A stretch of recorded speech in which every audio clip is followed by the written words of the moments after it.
There's a lot to catch up on after this long weekend, but our main focus to start this episode off will be something that everyone is already aware of. The unbelievable amount of corruption coming out of the Trump administration that's happening totally out in the public. I mean, yeah, obviously, right? We've all seen what's happened so far during Trump's second term. The cryptocurrencies, the favors to donors, the investigations into Musk's companies that have mostly faded away, and more recently, the absurd donation of a luxury jumbo jet from Qatar that Trump will apparently use as the new Air Force One before ultimately keeping it after his term is finished, if that ever happens. But that jet donation from a foreign country, one that Trump was previously critical of, seemed to test and then break through the Overton window. I mean, we went over this already, but Trump met with Qatari officials at Mar-a-Lago last year before he won the election. He recently confirmed a deal to build a massive golf resort near Doha. His son-in-law, Jared Kushner, is financially tied to the Qatari government, and his attorney general, Pam Bondi, was making over $100,000 a month while lobbying for Qatar just a few years ago. You would assume that any one of those things would be a big enough scandal to tank this absurd deal, especially considering the amount of time and money that it would cost to clear the jet for use by the president. But none of it mattered, and the Pentagon, led by Pete Hegseth, officially accepted the jet late last week. That's our jet. Yeah. Well, not ours. It's his jet.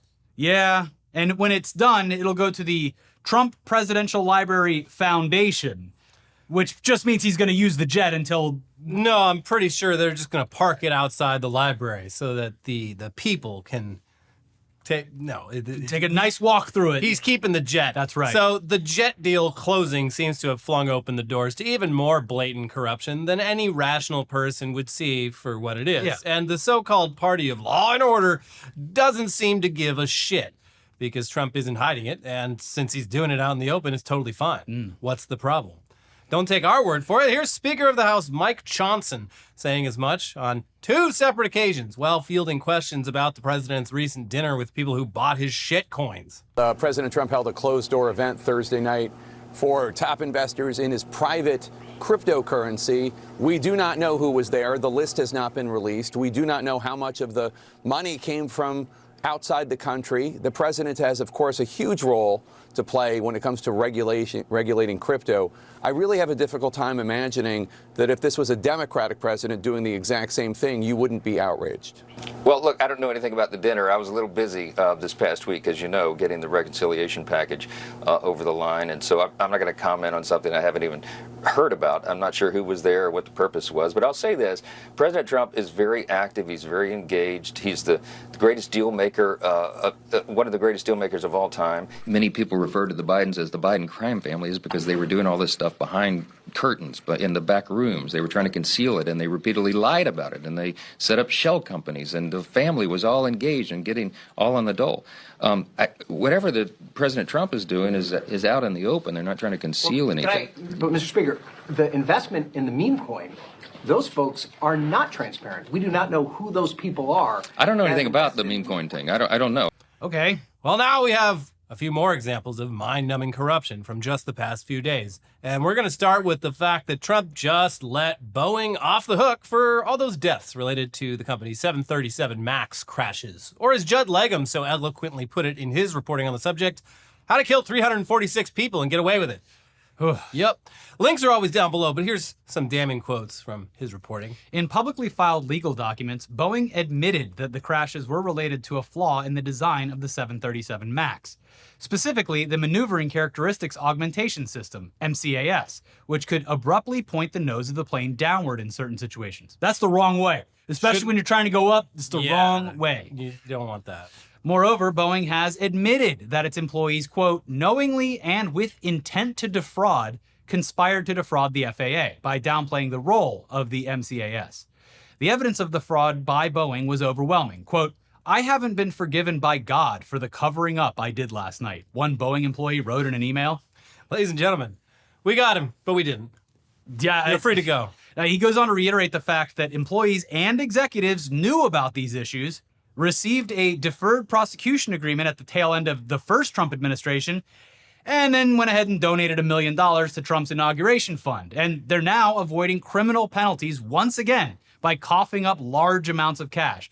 all despite the fact that they are still experiencing issues with the aircraft, including a recent high-profile case from January of this year where a 737 MAX had a, quote, near catastrophic mid-air blowout of a door-sized fuselage panel. Remember that? That was just the beginning of all of our plane problems. So with all of that in mind, his reporting continues. And yet, Trump's Department of Justice is attempting to allow Boeing to avoid criminal charges for the crashes. Instead, the company will simply be assessed financial penalties and move on. In a status agreement filed in federal court, the Trump administration has reached a deal to allow Boeing to pay or invest $1.1 billion in exchange for dismissing the criminal charges. And the agreement indicates that around half that money will be the company paying itself to ensure that this never happens again. Yeah. And the rest is going to go to Victims Fund in addition to fines. But this is a company that knowingly put the flying public at risk and is getting away with paying a fine that amounts to less than 2% of their revenue for just 1 year. Yeah, revenue from 1 year. The fine comes out to like 1.6% of 1 year. I'm sure they'll learn their lesson. And by the way, that's while facing 0 criminal charges if this goes through. Yeah, well, I mean, criminal charges, they're already paying 2% of 1 year's revenue. What else do you want? Jeez. Gosh. So the deal still needs to be approved by a federal judge, and the DOJ claims that the families support it, despite that not being true. Mm-hmm. And his reporting has quotes from family members as well as attorneys representing the victims.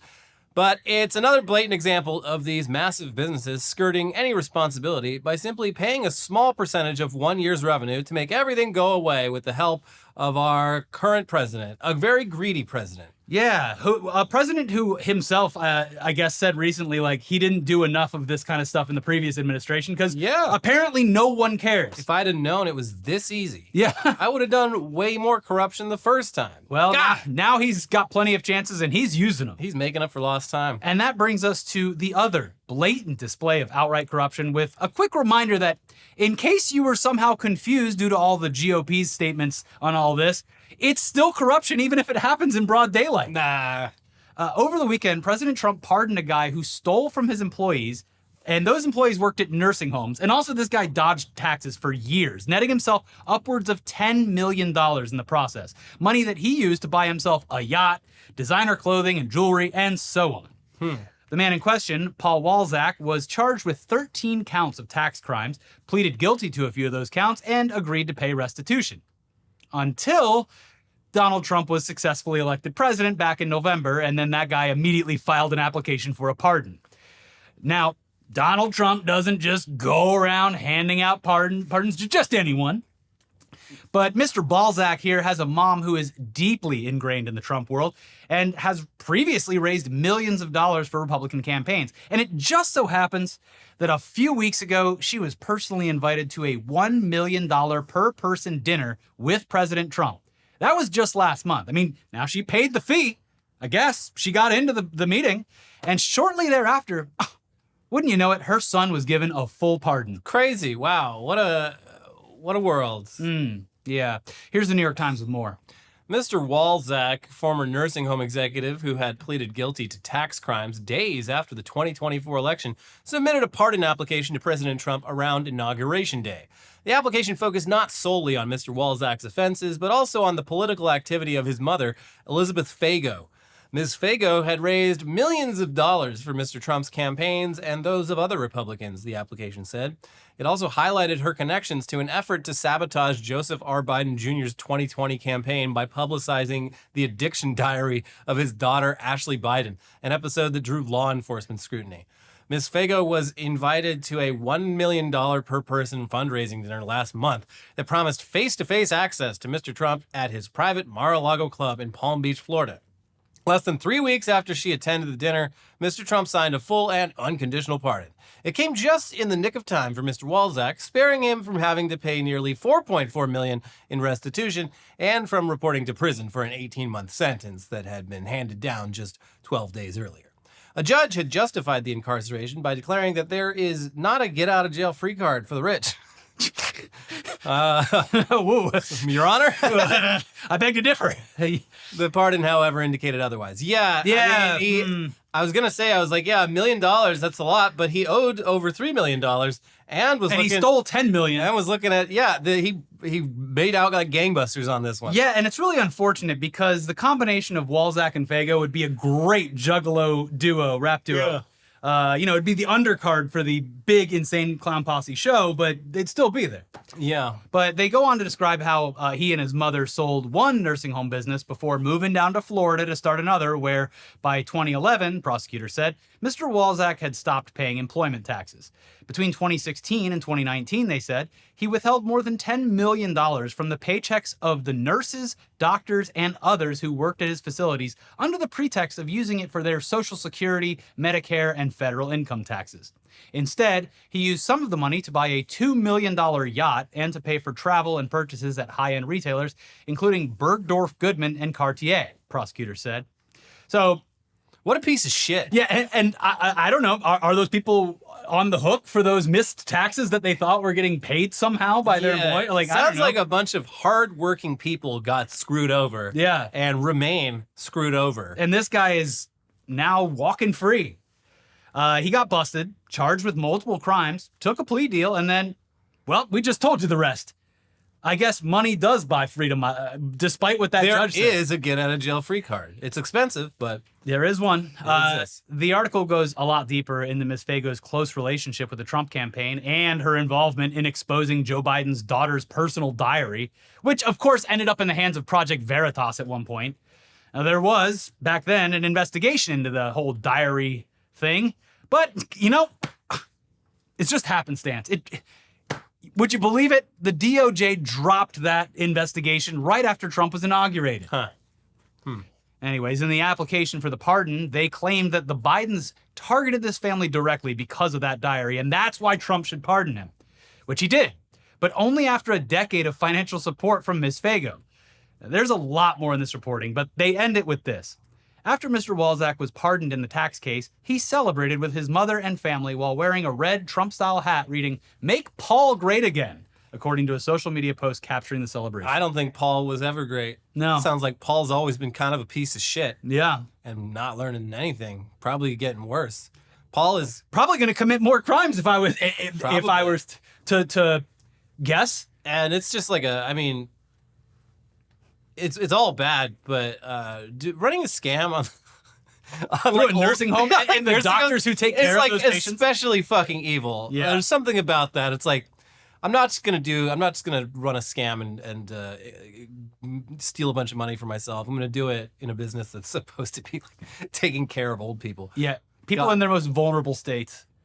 Oh, also, just to throw it on the ever-growing pile, over the Memorial Day weekend, Trump also pardoned a county sheriff who was convicted of fraud and bribery charges. Mm-hmm. Here's the BBC with some brief info on that before we temporarily move on to something less upsetting and depressing. A jury found former Culpeper County Sheriff Scott Jenkins guilty of accepting more than $75,000 in bribes last December in exchange for making several businessmen into law enforcement officers without them being trained. Woo! Jenkins, a longtime supporter of Trump, was sentenced in March to 10 years in prison. Jenkins was found guilty of 1 count of conspiracy, 4 counts of honest services fraud, and 7 counts of bribery concerning programs receiving federal funds. Prosecutors said he accepted bribes from 8 people, including 2 undercover FBI agents. These were in the form of cash and campaign contributions.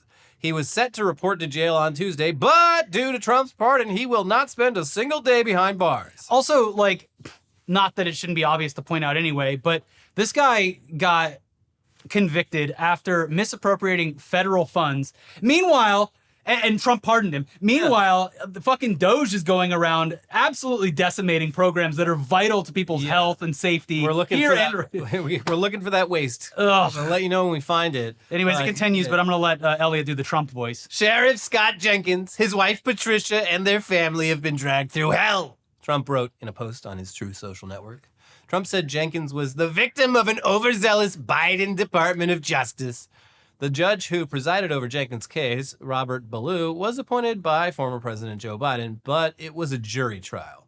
Trump called Jenkins a wonderful person who was persecuted by radical left monsters and left for dead.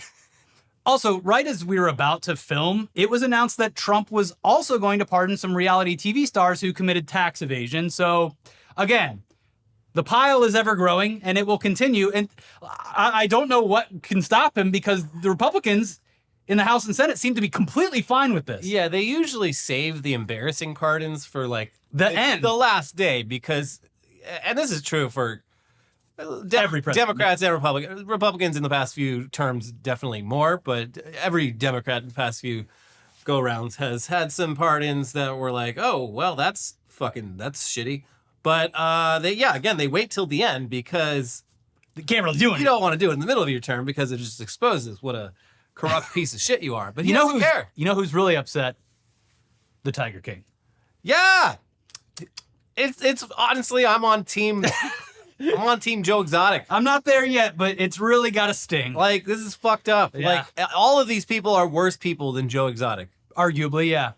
But He was never gonna kill that bitch. He couldn't have pulled it off. He's too dumb. I mean, That's he the thing. did treat animals and his workers very poorly. Sure, but there's no laws against that. Okay. There Anyways, should be, but there aren't.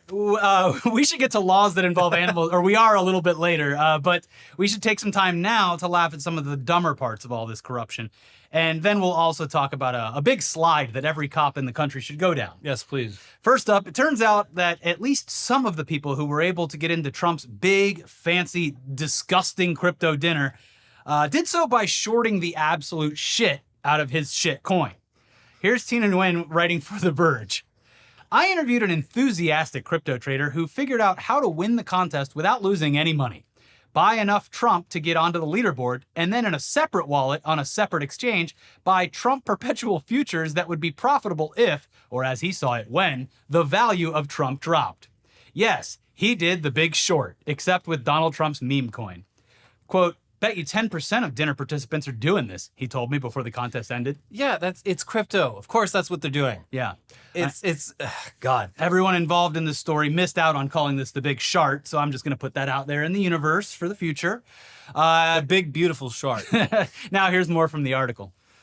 When I spoke to him again after the dinner, he told me that the majority of people I spoke with, particularly the crypto traders and folks who are very close to the crypto ecosystem, are like, yeah, I dumped this. I already sold the coin. A lot of people put on the same hedge trade as I did because they didn't want to take risk on the coin, he added.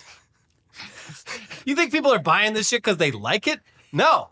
What are you, fucking stupid? We're buying access. We're buying this shit so that some other fucking idiot, a greater fool, Yeah, kids we'll left call with it the a facts. greater fool, that's the term I'll use, will come along and we can saddle him with, we can just leave his bags just full.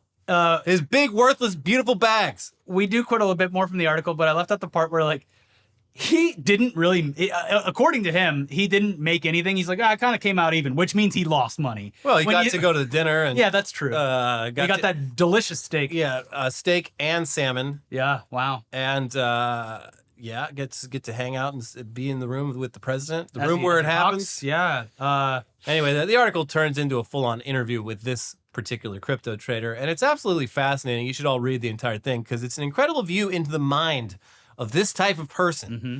As usual, links always down below in the description. But here's some quotes from this investor who spotted the grift a million miles away. And said, I want in. This is it. When I saw this competition launch, it was clear that there was going to be a tremendous amount of grift in this space, and the presidential family was only interested in self-enrichment and all that. But putting that aside, I've just been interested in the Trump token, and I think I've just been structurally bearish because the Trump token has a bunch of supply that's currently controlled by, effectively, the Trump family and the associates. It's only a matter of time before the supply unlocks. When that supply unlocks, in the crypto community, people call this dumping. They'll just dump it onto retail, and that's how they get their exit liquidity. So that's one way the Trump family can make money.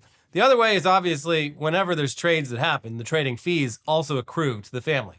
He then explains how the Trump token artificially props up its value by offering holders a Trump Diamond Hands NFT if they didn't sell before the dinner. That's the stipulation. What does this NFT look like? I'm sure it's got diamonds all over. I'm sure it sparkles and shines. Why are we still doing this? Fuck. Why is crypto like God? This is of the many things. There's like, nothing deeper Trump- than the sunk cost fallacy of crypto and NFTs. of the many things, it could have been what it could have. But like, if Trump had lost in 2024, if nothing else, it would have been the nail in the fucking coffin for all this dumb, stupid bullshit. Yeah. And now it's just, we're back. And It's Bitcoin even is more higher than ever. Even more worthless than before, even less utility than before, but we're still fucking doing it. And we got to act like it's not just a giant scam. People love gambling 24 hours a day, and the price of Bitcoin has skyrocketed, which leads to a story we're going to get to after the break in a minute about someone getting captured and tortured for their Bitcoin wallet. Yeah, an Italian.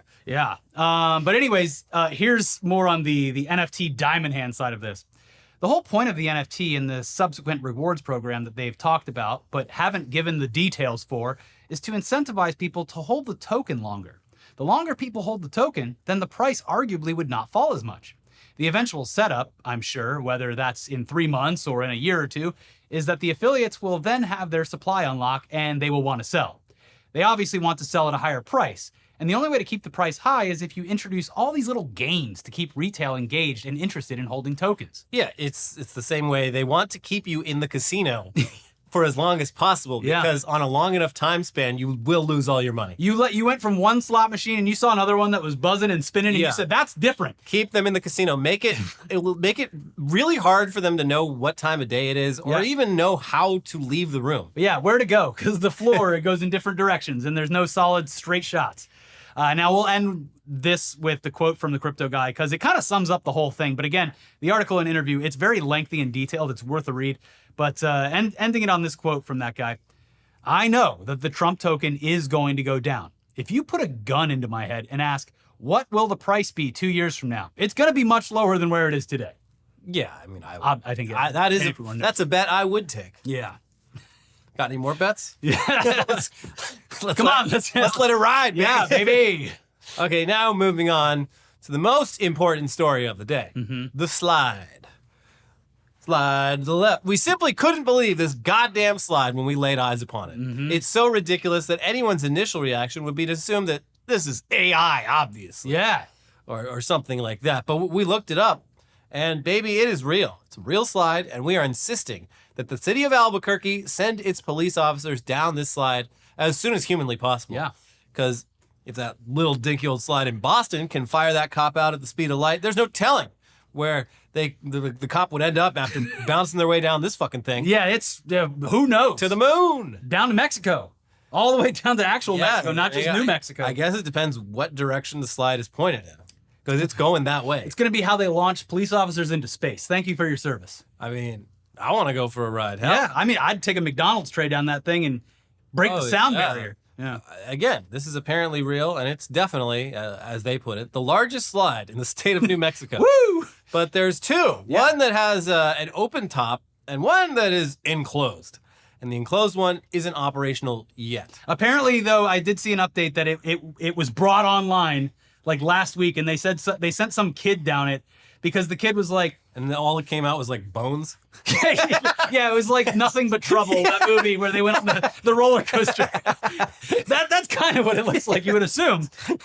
I mean, one misplaced rock going down this thing, and it's going to slice someone in half. Yeah, I'm not going down the one with the closed top. Fuck that. They're going to be bouncing all over the thing. It looks crazy. But yeah, we are very intrigued by these slides. Yeah. Here's local outlet ABQ Journal with more info.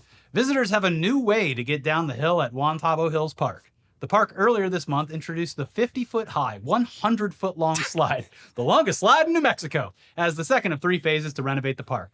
It's one of 2 slides that will be built at the park, designed for children ages 5 to 12. The park offers children the option of going down a slide to get to the bottom of the park instead of taking the stairs. The second slide, with its yellow chute, is expected to be ready in a few months after the manufacturer works out design issues. And I guess they worked out those design issues because, according to the updated story I saw, it's open. And design issues? It seems to be designed to do exactly what it looks like it's supposed to do. I mean, maybe it's just the angle or the perspective of the photos, but it seems like the Schlitterbahn of playground slides. Yeah. And they should absolutely make a fully uniformed police officer test it out before they let any more kids on it. For safety, of course. These officers are there to serve and protect, and I think the most important thing that they can do in Albuquerque, New Mexico right now There's probably a lot more they can do in Albuquerque, but one of the most important things is to make sure this slide is safe by going down in uniform with that special blend of cotton that they have that makes the uniform real slick. That's the reason the Boston cop shot out so hard is like all the synthetic fabrics. Yeah, that they wear. They be stretchy so they can run or whatever. Yeah. Yeah, and also so that the cops can wear size 32, even though they're a lot bigger. It stretches out. It fits me just fine. And baby, I'm a 32. Yeah. Anyways. We do have more news coming up for you in just a second, but first we do have to thank today's sponsor, Chubbies. Attention! This is a public service announcement from your thighs. They've been trapped in pants and ignored all winter long. They are pale, but they are still powerful, and they are ready for the ultimate thigh liberation. Enter the lined swim collection from Chubbies. Swim trunks so incredibly stylish, so comfortable, it feels illegal. But it's not. We checked. We're talking wild prints, louder than your uncle at a 4th of July barbecue. Liners that prevent chafing so as to not ruin the vibe. And 4-way stretch that will move with you wherever you're going this summer. Albuquerque. I got the ones with the gators on them. These trunks don't just make a splash, they make waves, baby, of confidence, of compliments, of pure summer joy. And when it's time to towel off and hit your next move, throw on the Chubbies Everywhere shorts. Built for all your summer adventures with no restrictions and 0 responsibilities. Don't ask me to do a damn thing. Right now, you can use our code ITDaily for 20% off at chubbyshorts.com. Let the thighs out and let the good times roll. Experience unmatched comfort and style with Chubby's iconic original stretch shorts. And depending on how much thigh you're looking to show, Chubby's makes them in 4 inches, 5.5 inches, and 7-inch inseams. Don't be a prude. I'm going for the 4s. These shorts have the stretchiest fabric for ultimate movability and flexibility while maintaining a perfect tailor fit. Featuring an elastic waistband with button fly, enjoy the classic men's khaki style with the added comfort of elastic. Pair the original stretch shorts with Chubby's lineup of performance polos, and now you're cooking with gas. With a soft, stretchy, and breathable fabric, these polos are built to kick back, turn up, chill out, party down, and some 5th direction-based descriptor. Whether you're getting dressed for your workday, a workout, or a weekend getaway, Chubby's has you covered. For a limited time, Chubby's is giving you, our viewers, 20% off your order with our code ITDaily at chubbyshorts.com. That is code ITDaily at chubbyshorts.com. Support our show, tell them we sent you. Do not blend in with the crowd. Stand out with Chubby's. All right, back to the news now. And we're going to start the second half of the show off on a high note, because Ron DeSantis recently showed up at an event that he assumed would be friendly towards him, only to be on the receiving end of an arena full of boos as he was introduced. Are they booing? No, Yes. they're saying boo earns. Well, they don't have that excuse. Yeah. They're saying DeSantis. They're saying Ruan. No, sorry. They hate you. Yeah. This happened at a WWE wrestling event, which obviously, I mean, fuck the McMahons. But the crowd understood the assignment, and they dealt DeSantis yet another massive blow to his inflated ego. Here's Mediaite with the report, and then we'll play the video unless we have to cut it for copyright. Yeah. But Florida Governor Ron DeSantis was greeted not with cheers, but with a loud, sustained chorus of boos and chants at WWE's Saturday night's main event in Tampa, where fans made their disapproval of the former Republican presidential candidate resoundingly clear. As the governor approached the ring at the Yuengling Center, several attendees erupted into jeers with chants of, "You suck!" clearly audible in multiple videos shared from the scene. The clips, posted from different angles across the arena, quickly gained traction online.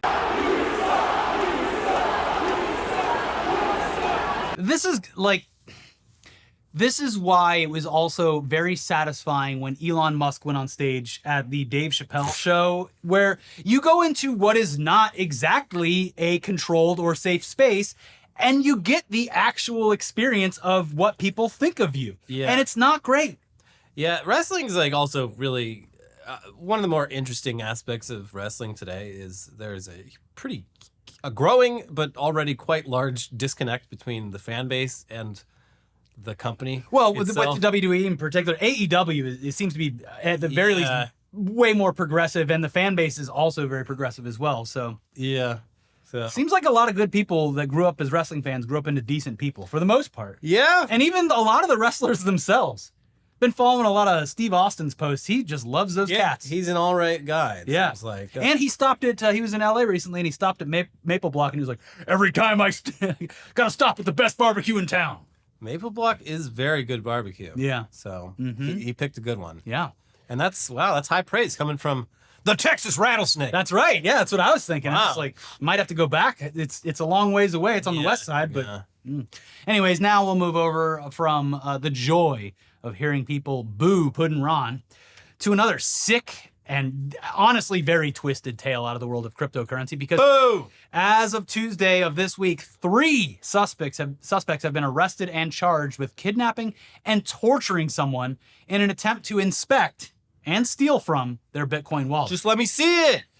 I'm just wanting to look at it. It's incredible. This is like horror movie shit. Yeah. It's not great and not a good example of just the ecosystem at large. Here's the New York Times. A 37-year-old cryptocurrency investor was charged on Saturday with kidnapping a man and beating, shocking, and torturing him for weeks inside a luxury townhouse in downtown Manhattan, all in a scheme to get the man's Bitcoin password, the authorities said. The crypto investor, John Waltz, was taken into custody on Friday after the man managed to escape the townhouse and notify police. Another person, Beatrice Fulci, was also arrested on Friday and charged with kidnapping and unlawful imprisonment, though her connection to Mr. Waltz was not immediately cleared. They added that a third person, identified only as an unapprehended male, was also mentioned as a participant in the abuse during Mr. Waltz's arraignment. But the story has since been updated, and the third suspect, William Duplessis, was finally arrested on Tuesday after spending multiple days negotiating his surrender with police. Oh, that's convenient. I'm glad that you got to negotiate your surrender. Good for you. Yeah. Hey, what's the urgency? He only kidnapped and tortured a man trying to steal millions of dollars from him. Yeah. Anyway, the reporting continues. The man, whose name has not been publicly released by the authorities, told the police that he had arrived in the city from Italy on May 6th and had gone to the townhouse. But when he arrived at the house, Mr. Waltz and the unapprehended male stole his electronic devices and his passport and demanded that he tell Mr. Waltz his Bitcoin password so they could steal his cryptocurrency, according to a criminal complaint against Mr. Waltz. When the victim refused, the 2 men took him captive and subjected him to weeks of torture, which included beating him, shocking him with electric wires, hitting him with a gun, and pointing the gun at his head. At one point, Mr. Waltz and his accomplice carried the man to the top of the stairs in the 5-story home, suspended him over the ledge, and threatened to kill him if he did not give Mr. Waltz his password, the complaint says. The 2 men also bound the victim's wrists, restraining him, and told him that they would have his family killed, according to the complaint. The abuse continued for about 3 weeks until Friday morning when the man managed to escape and alert the traffic agent. Inside the home, the police found Polaroid pictures showing the man bound and being assaulted, the law enforcement official said. Oh, let's take pictures of our numerous crimes. Let's document our crimes. They also found a gun and several other items used for torture inside the house. Jesus fucking Christ.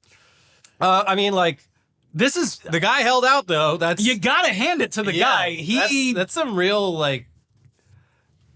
resolve. I feel like most of us at that point would be like, fine, fuck. These people they're serious. They're gonna kill. They're hanging me off of a fucking ledge. They're not fucking around, but he held tight. Yeah. Or didn't remember the password. This guy does have diamond hands. That's right. They're gonna have to pry it from my diamond hands. Give that man the NFT. Yeah, he can have it. And speaking of Trump giving someone something, it's all probably fine because these guys can just buy a couple of $1 million worth of Trump's shitcoin and file for an application for a pardon. Oh, yeah. And Trump already hates the New York judicial system. Yeah, very corrupt. So this is something he might actually like. Oh my God. I wouldn't put it past him. I wish I was joking about that. No, I hadn't even thought about it, but that's it's not out of the realm of the possibility. very nasty New York judicial system. But since that story was arguably the darkest thing we've covered this week, let's give you a little bit of schadenfreude that popped up over the weekend because even people all the way across the pond in the UK were treated to their very own version of FYRE Festival recently when a bunch of rich people got fleeced and their festival glamping experience ended up to be simply nothing at all. After the company who was supposed to provide this premium festival glamping experience took all their money and shut down without providing anything to anyone. And also just no tickets to the event at all either. Yeah, no, this is sketchy as fuck. And the money amounts are crazy. Mm-hmm. And just for good measure, no refund. Yeah, well, we can't refund you because we went out of business. Yeah. So who's going to refund you? We don't exist anymore. Yeah. Anyway, sorry. I don't have your money here. Better luck next year. It's a Glastonbury's house. Here's Futurism with more on a bunch of Brits getting grifted. In the lead up to the United Kingdom's famous Glastonbury Festival this summer, well-heeled partiers shelled out for fancy glamping yurts, those tent-like dwellings with ancient origins in Central Asia that have been appropriated by hippies in recent decades. Okay. And the people who took their money are now telling them they're out of luck. As the Times of London reports, customers who booked Glastonbury tickets and exotic accommodations through Yurtle, a purported pioneer in the yurt rental space, were informed that their expensive reservations would not be honored for the June festival because the firm was going out of business. Sorry. The company told its buyers, who each spent a minimum of $13,500 for packages that included the rounded tents, chauffeurs, and tickets, that any ticket and accommodation bookings they'd made through Yurtle would not be fulfilled because it shuttered on May 8th due to insolvency and was in the process of liquidation. Tickets to enter the festival, Yurtle said in its customer email, have not been purchased on your behalf. We were going to, but we didn't have enough money. We took all that money you gave us and did not spend it on what I can only assume were very, nice tents, but certainly not something that costs that much money. I think I could be wrong, but I feel like it's even cheaper for Coachella, which is an already like one of the most expensive festivals. So this is Glastonbury's like bigger than Coachella, and so the Glastonbury has these like private third-party campgrounds nearby, and so this was like something like that where you're like not staying on the grounds of the festival itself, you're staying somewhere else nearby. Also, I mean, much like other festivals, America doesn't get away scot-free from this either. It's just one of the most outrageous display of like consumer waste because everyone just leaves their fucking tents under the assumption that the tents will get donated. But because it's such a massive amount of tents and the cleanup would take so long to properly break everything down and put it into a way that could be actually donated to someone that would use it, they just don't. They just fucking pile it all up, smash it together, and throw it away. Well, a yurt would have solved that. But a yurt solves this. Unfortunately, no yurt for you. Yeah. In a statement to the Times, a Glastonbury representative expressed their apologies while reiterating that there wasn't much to be done for the people left holding the bag. Anyone who has paid Yurtle for a package, including Glastonbury 2025 tickets, will need to pursue any potential recompense available from them via the liquidation process as outlined in their communication to you. The statement noted, "We are not able to incur the cost or responsibility for their loss or replacement." yeah. Listen, should have bought the tickets from us. That's why you get it through us. I'm Glastonbury. You want Glastonbury tickets? Why are you talking to these yurt people? These yurts. You fucked up. Yeah. But so the 13,000, that was the minimum. Like I read some accounts of people paying like 40,000, 50,000, like crazy amounts of money. well, they'll have a story that'll last a lifetime. I guess, like at least FYRE Festival, they got to go somewhere. Yeah, here they're just stuck in the UK. This is just being scammed. Yeah. You don't even get to leave your house. Yeah. It's less fun. Well, If you're going to scam me, take me somewhere. the unknown should show up with some very minor checks for them. $5 for your, this is what we have left after the liquidation. Yeah. Yeah. Anyway, speaking of people potentially buying their way into trouble, we may have initiated a classic Internet Today curse, where we talk about something that has never happened or might not ever happen, and then reality starts sending its greatest soldiers to prove us wrong, because nearly every time we talk about orcas on this show, we have to mention that they have never killed a human being in the wild. But apparently, that doesn't stop people from putting themselves right in the way of these beasts instead of just simply leaving them the fuck alone. Apparently, there's a booming industry down in Mexico where tourists can and have been paying to swim with orcas. And obviously, when you're putting a bunch of people next to animals, something could and might inevitably go wrong. Yeah. Luckily, not luckily because nothing has happened yet, but at least someone's concerned about it.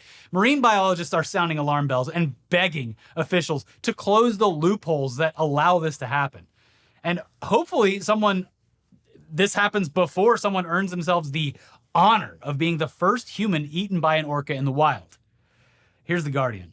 Swimming with orcas in Mexico falls into a legal gray area as it exploits loopholes in 2 Mexican laws that protect endangered marine wildlife. This has become particularly problematic in the past 5 years since selfies with the whales on social media have led to an increase in the number of people wanting to try the activity. We thought it was a great thing at the beginning, but it has become kind of a nightmare, says Evans Bowden, the owner of Cabo Shark Experience, who estimates he has taken 1,500 people to swim with orcas over the past 9 years. It's completely out of control.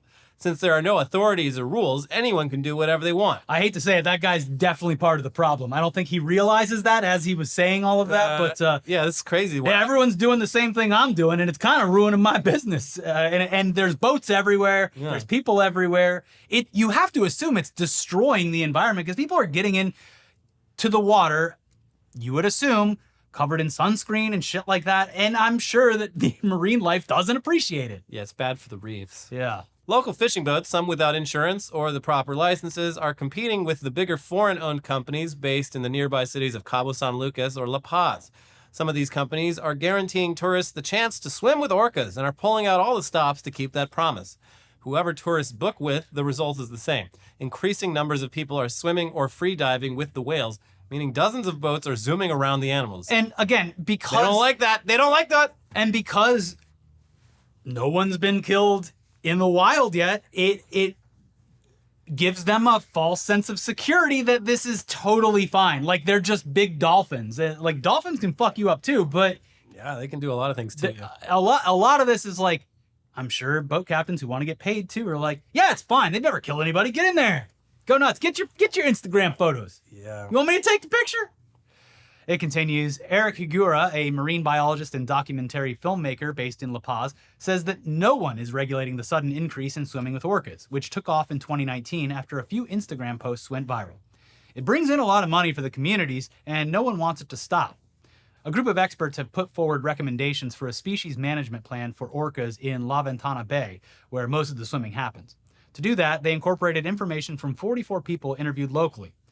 Saeed expects the plan to be approved by the Mexican government this summer. The proposed plan for orcas would be the first species management plan in Mexico based partly on the animal's behavior. If they exhibit distress, they must be left alone, not just a quota on the number of people or boats in an area. The scientists' proposed plan for orcas would also require permits for any tourism boats interacting with the animals and would limit the number of boats that can surround an individual or family to no more than 3 at a time, with a cap of 9 boats on any given day. Regardless of when and how the management plan unfolds, most captains say they will keep taking tourists on trips to swim with orcas and do their best to keep the people and animals safe. Well, I got news for you. You can't control the animals. Yeah, I mean... Also, the boats just fucking... Their exhaust and fuel and just... Orcas haven't killed anyone in the wild. They have killed in captivity. After you fucked with them. They have killed in captivity, and it's crazy. They don't just kill you. They play with you. Yeah, they send you to the depths of hell. I still haven't seen the actual Blackfish documentary, but just the... I did, it's horrifying. Just the written account of, like, that death is, like, so upsetting. The whole thing is upsetting. The people who were working at SeaWorld then, they love animals. It's like, the whole thing is bad. Animals in captivity are bad. SeaWorld exploiting animals for profit is bad. The people who love animals and want to work alongside them, but for whatever reason don't get into fields that... Yeah. Or can't get into fields that would accept that. It just sucks all around. It's good that they're stopping it. It's also bad for, it's the same reason you don't feed animals at the park. They need to know how to get their own food. Yeah. I swam with whale sharks in the Philippines, and I think since then it's been made illegal because, like, I was like, this is awesome. It's so cool being right next to a whale shark, but this is so fucked up that this is just running like every fucking day of the week, where these whale sharks have completely forgotten everything about survival. Yeah. They just show up at this spot every day and swim with their mouths open, and some dude pours like krill down their throat. And it's not good. Yeah. Anyways, you would have to assume that at some point this is going to end horribly, either for the orcas or for some Instagrammer who becomes the reason that it all gets banned after they get killed. Once those orcas get a taste of our sweet, delicious human blood, it's going to be an orca takeover. I don't think they're going to like our taste. They're going to come on shore like they're storming the beaches of Normandy for another taste. And you know what? We'll deserve it, too. Yeah, and don't forget, they have those F-18s. Yeah, that's right. They got like 3 of them now. They have multiple fighter jets in their possession. Also, not even really worth mentioning, but Emmanuel Macron's wife gave him a real hefty slap when he was getting on or off a plane. No, they were having a tender moment together. That's what he claims. But yeah, it's such an odd relationship. His wife, because he was like, what, 15 when they met? 14. He was 14. And she was 40? She was 39. Yeah, it's gross. Yeah. It didn't look very playful. He is a grooming victim, and it's look at what he was able to accomplish. Who's to say whether grooming a child is bad or good? No, it's awful. The whole thing is weird, and yeah, this disturbing. This and little the clip is like really fucking weird. It definitely does not seem like fun. Yeah, and he seems very embarrassed that it was caught on camera. Seems like he's being abused. Yeah, he reacts like, "Oh God, just kidding." But hey, maybe that's just a cultural thing. Yeah, maybe just the French love it. The French. Yeah, with their cigarettes and wine. The French. Who are we to judge? Anyways, that's it for today's episode. We will be back for more soon, but make sure you're subscribed to the channel. Make sure you please hit the like button, smash the like button, leave a comment, talk about anything we discussed today. And of course, we have videos that are popping up over here. We hope you had a nice little break, and we'll be back with more. Bye-bye. Bye.